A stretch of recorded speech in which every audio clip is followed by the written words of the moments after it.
నమస్తే welcome to #you నేను మీ నరేష్ ఏదైతే గతంలో ఇటు నాగ చైతన్య ఇటు సమంత పెళ్లి చేసుకున్న తర్వాత కొంతకాలం తర్వాత విడిపోవడం అయితే జరిగింది వాళ్ళు పెళ్లి చేసుకోవడానికి కారణం ఏంటంటే వాళ్ళు ప్రేమించి పెళ్లి చేసుకున్నారు వాళ్ళు ఇద్దరు కలిసి 4 సినిమాల్లో నటించారు ఒకటి మనం 2 మజిలీ 3 వచ్చేసి ఆటోనగర్ సూర్య ఆ తర్వాత 4వది ఏం మాయ చేశావే ఈ 4 సినిమాలలో నాగ చైతన్య అండ్ సమంత ఇద్దరు కలిసి నటించడంలోనే వాళ్ళ స్నేహం పెరిగి అది కాస్త ప్రేమగా మారి వాళ్ళు పెళ్లి చేసుకోవడం అయితే జరిగింది ఆ తర్వాత మనస్పర్ధాలు వచ్చి వాళ్ళు మళ్ళీ విడిపోవడం అయితే జరిగింది ఆ తర్వాత నాగ చైతన్య కొంతకాలం తర్వాత ఇటు శోభిత ధూళిపాలను పెళ్లి చేసుకోవడం జరిగింది ఇప్పుడైతే సమంత రాజ్ నిడుమూరిని పెళ్లి చేసుకొని అందరికీ సడన్ సర్ప్రైజ్ ఇచ్చినట్టుగా తెలుస్తోంది ఎందుకనంటే ఏదైతే ఇన్ని రోజులుగా డిప్రెషన్ లో ఉన్న సమంత ఇప్పుడు సడన్ గా పెళ్లి చేసుకొని సడన్ గా సోషల్ మీడియాలో ఫోటోలు పెట్టడం సోషల్ మీడియాలో వీడియో పెట్టడం నాకు పెళ్ళైందని చెప్పుకోవడం అనేది ఇటు ఫ్యాన్స్ లో కావచ్చు అటు సినిమా ఇండస్ట్రీలో కావచ్చు ఒక చర్చనీయాంశంగా మారింది ఈ విషయం సో సమంత ఎలా పెళ్లి చేసుకున్నది అసలు పెళ్లి చేసుకొని వివాహ బంధంలో అడుగుపెట్టిన సమంత తను ఏం చెప్పబోతుంది ఇప్పుడు పెళ్లి చేసుకున్న భర్త ఎవరైతే రాజు ఉన్నారో ఆయనతోటి కలిసి ఆమె ఫ్యామిలీ మ్యాన్ 2లో కూడా నటించడం అయితే జరిగింది అగ్ర కథానాయిక సమంత వివాహ బంధంలో అడుగుపెట్టింది సోమవారం తెల్లవారుజామున కోయంబత్తూరులోని ఈషా యోగా సెంటర్లో ఉన్న లింగ భైరవి దేవాలయంలో సమంత రాజ్ నిడుమోరు పెళ్లి జరిగింది పెళ్లిలో సమంత ఎర్రచీర రాజ్ క్రీమ్ గోల్డ్ కలర్ కుర్తాతో చూడముచ్చటగా ఉన్నారు దానికి సంబంధించి సమంత సోషల్ మీడియాలో ఫోటోలు షేర్ చేశారు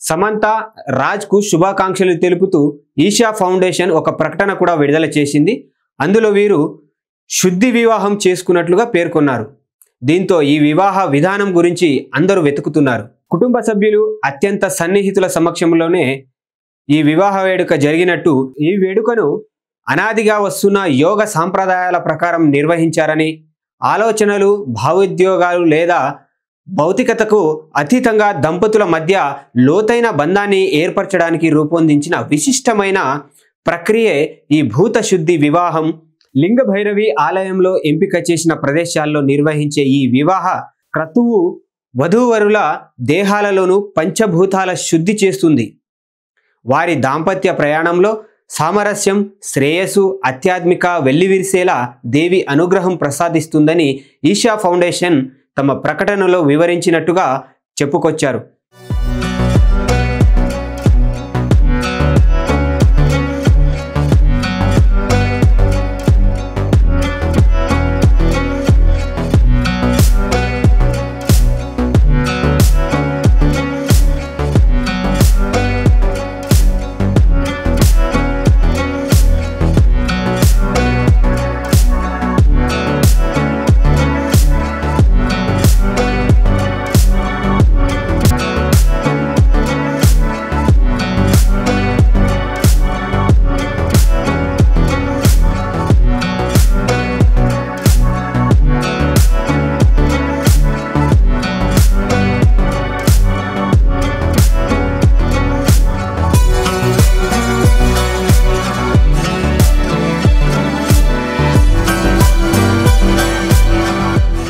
గత కొంతకాలంగా సమంత రాజ్ నిడుమోరు డేటింగ్ లో ఉన్నట్లు వార్తలు వచ్చాయి. ఈ నేపథ్యంలో రాజ్ తో సమంత క్లోజ్గా ఉన్న ఫోటోలను సోషల్ మీడియాలో పంచుకున్నారు. దీంతో ఈ వార్తలకు మరింత బలం చేకూరింది. రాజ్, డీకే సంయుక్తంగా తెరకెక్కించిన the family man season 2 Honey బనీలోని సమంత నటించిన సంగతి తెలిసిందే. ఆయా ప్రాజెక్టుల కోసం వర్క్ చేస్తున్న సమయంలో రాజ్కు ఆమెకు మధ్య స్నేహం ఏర్పడింది. సమంత నిర్మించిన శుభం చిత్రానికి రాజ్ క్రియేషన్స్ ప్రొడ్యూసర్గా వర్క్ చేశారు ఆయన. ఆ సినిమా సక్సెస్ సెలబ్రేషన్లో వీరి ఫోటోలు కూడా చాలా వైరల్ అయిన విషయం తెలిసిందే. తాజాగా వివాహ ఫోటోలు ఆమె షేర్ చేయడంతో నెటిజన్లు శుభాకాంక్షలు తెలియజేస్తున్నారు. ఇటీవల సమంత తన జీవితంలో వచ్చిన మార్పుల గురించి పోస్టులు పెట్టారు. ఫ్యామిలీ, ఫ్రెండ్స్ సమక్షంలో గత ఏడాదిన్నరగా నా కెరీర్లో సాహసోపేతమైన అడుగులు వేశా, రిస్క్ తీసుకున్నా, ముందుకు ఎలా వెళ్లాలో నేర్చుకున్నా, చిన్న విజయాలను ఇప్పుడు సెలబ్రేషన్ చేసుకుంటున్నా. ప్రతిభావంతులైన, కష్టపడి పనిచేసే వారితో కలిసి వర్క్ చేస్తున్నందుకు కృతజ్ఞతలు తెలుపుతూ ఇది కేవలం ఆరంభమే అని ఆమె చెప్పుకొచ్చారు. ఈ పోస్టుతో పాటు ఆమె రాజ్ నిడుమోరుతో ఉన్న ఫోటోలు పంచుకోవడం అందరి దృష్టిని ఆకర్షించింది. ఇది ఇలా చూసుకున్నట్లయితే కొంతకాలంగా ఆమె కొంత బాధలో ఉన్నట్టుగా మనం తెలుస్తా ఉంది. ఎందుకంటే ఎప్పుడైతే నాగ చైతన్యతో విడిపోయిన తర్వాత ఆమె బయటకు వచ్చి మాట్లాడలేదు, బయటకు వచ్చి ఎందుకు విడిపోయామనే సమాధానం కూడా చెప్పలేదు. అలాగే ఇటు నాగ చైతన్య కూడా ఎందుకు విడిపోయారు అనే విషయాన్ని కూడా బయట పెట్టలేదు. సో ఇలా కొన్ని రోజులుగా ఆమె డిప్రెషన్లో ఉండి సినిమాలో నటించి ఎవరైతే ఆ రాజ్ నిడుమోరి ఉన్నారో ఆయనతో కొంచెం స్నేహం ఏర్పడి అది కాస్త మళ్ళీ ప్రేమగా మారింది. ఇందులో ఇంకొక విషయం ఏంటంటే ఆ రాజ్ నిడుమూరి ఎవరైతే ఉన్నారో అతనిది కూడా ఇది రెండో వివాహం కావడమే ఇందులో విశేషం. ఆయన ఇంతకుముందు ఆల్రెడీ వేరే పెళ్లి చేసుకున్నారు. వాళ్ళ మధ్య కూడా సామరస్యం కుదరకపోవడంతో ఆమెతోటి కూడా విడాకులు చేసుకోవడం జరిగింది. విడాకులు చేసుకున్న తర్వాతనే ఇప్పుడు వీళ్ళిద్దరూ వివాహ బంధంలోకి అడుగు పెట్టారు. సో ఎలా ఉండబోతోంది సమంతని రాజ్ నిడుమోరి వివాహ బంధం ముందు ముందు ఎలా ఉండబోతోంది అనేది వేచి చూద్దాం.